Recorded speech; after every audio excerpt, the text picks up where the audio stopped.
শ্রুতি হাসান ভারতের অন্যতম জনপ্রিয় অভিনেত্রী ও প্রতিভাবান তারকা। অভিনেত্রী শ্রুতি হাসান ভারতের অন্যতম জনপ্রিয় ও প্রতিভাবান তারকা। তিনি 2009 সালে লাক্স সিনেমার মাধ্যমে প্রাপ্তবয়স্ক হিসেবে তার বলিউডে অভিনয় শুরু করেন।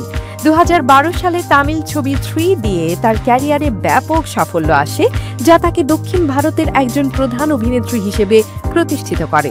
অভিনেত্রী শ্রুতি হাসান সম্প্রতি একটি সাক্ষাৎকারে তার অতীতের সম্পর্কগুলো নিয়ে মুখ খুলেছেন।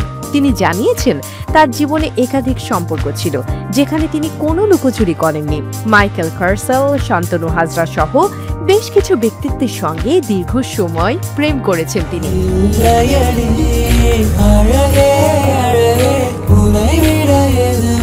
তিনি বলেন, সম্পর্ক ভাঙার বিষয়ে খারাপ লাগলেও কারণ তিনি একজন মানুষ। আমি কিছু মানুষকে আঘাত দিয়েছি, সেটা এখন মনে হয় ঠিক হয়নি। আমি ক্ষমা চাই সেসব মানুষ থেকে যারা আমার কাছে গুরুত্বপূর্ণ ছিল। শ্রুতি আরও জানান, তিনি কখনোই বিচ্ছেদ বা সম্পর্কের শেষে দুঃখ বা আফসোস করেন না। যখন কেউ বলে তোমার কত নম্বর প্রেমিক এখন, আমি বলি এটা কেবল সংখ্যা।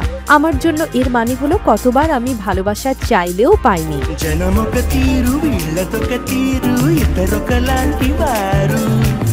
সম্পর্ক শেষ হয়ে গেলে তিনি কখনো তার সঙ্গীকে দোষারোপ করেন না, কারণ তিনি বিশ্বাস করেন সম্পর্কের মধ্যে থাকাকালে তিনি পুরোপুরি লয়াল ছিলেন। বলিউডের এই গ্ল্যামার ও অভিনয়ের জগতে নিজের স্থাপনা করে নিয়েছেন শ্রুতি হাসান।